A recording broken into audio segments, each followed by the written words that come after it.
जो बहुत गर्म था और मंदिर आने वाले लोगों से मिलने वाली भीड़ से उसका अंदर बसर हो रहा था।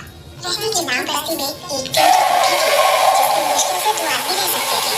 कज्जू की जिंदगी में तो जैसे कश्मीरी कोठियों की कोठी इतनी गर्म हो जाती कि रोटी रख दो तो भी इतनी ठंडी कि बर्फ भी गर्म लगे। इन सबसे परेशान कज्जू हमेशा अपनी किस्मत को कोसता रहता था। ऐसे ही एक गर्मी की रात कज्जू अपनी टिन की कोठी में बैठा था। तो जिंदगी में वैसे ही अच्छा खाना और अच्छे कपड़े नसीब नहीं है, ऊपर से ये टिन का डब्बा। अरे यार कितनी गर्मी है। पता नहीं इस फकीर की किस्मत पलटेगी भी या यूं ही भीख मांगते मांगते और इस टिन के डिब्बे में सड़ते हुए निकल जाएगी। गज्जू का अपनी किस्मत के ऊपर से पूरी तरह से भरोसा उठ चुका था कि तभी उसके सरकार ने गरीबों के घर में मुफ्त बिजली देने का आदेश दे दिया, जिसके चलते गज्जू के घर में भी बिजली कनेक्शन हो गया।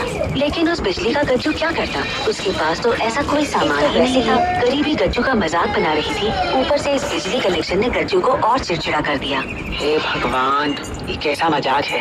ये तो तू मेरी गरीबी का मजाक उड़ा रहा है। इंसान क्या कम था मजाक उड़ाने के लिए, जो तू भी मेरा मजाक उड़ा रहा है।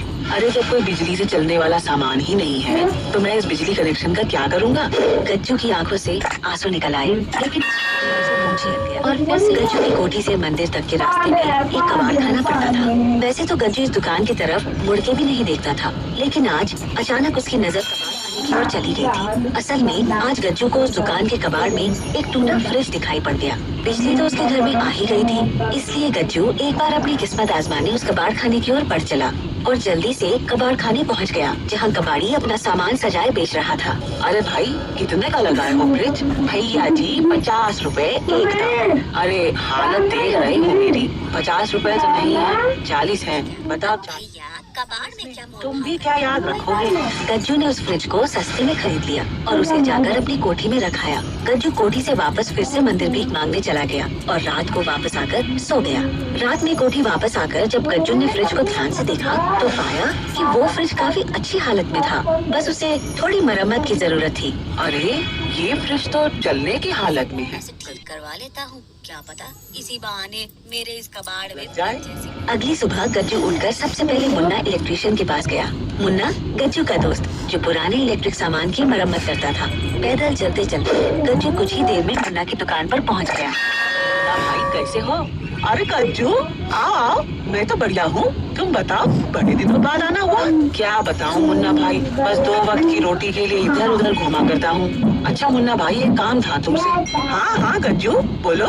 मुन्ना यहाँ ये एक फ्रिज है, मैंने देखा तो काफी अच्छी हालत में लगा, बस थोड़ी सी मरम्मत की जरूरत है, तुम इसे ठीक करोगे ना? क्या बात कर रहे हो गज्जू भाई, इसे ठीक करना तो मेरे बाएं हाथ का खेल है। लेकिन मुन्ना भाई पैसे, अरे तू तो अपना यार है, तुझसे क्या पैसे लेना? नहीं नहीं, गज्जू किसी का हक नहीं मारना चाहता, मेरे पास 50 रुपए है, अभी के लिए तुम यही रख लो।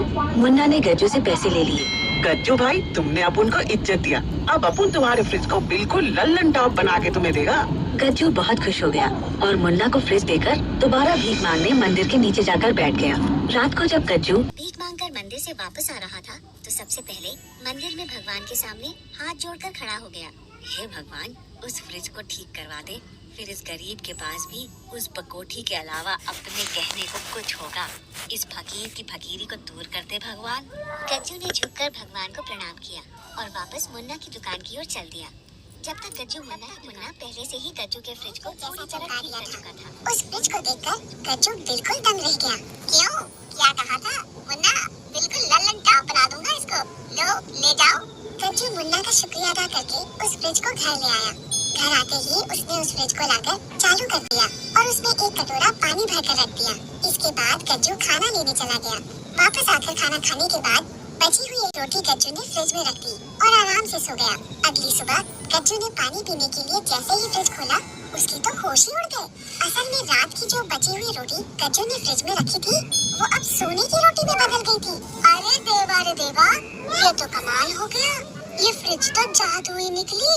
गज्जू उस रोटी को बार बार छू के देखने लगा, लेकिन उसे विश्वास नहीं हो रहा था। उस रोटी को गज्जू एक सुनार के पास ले गया और उससे उस सोने से मुझे बेच दो, जो कीमत मांगोगे वो दूंगा।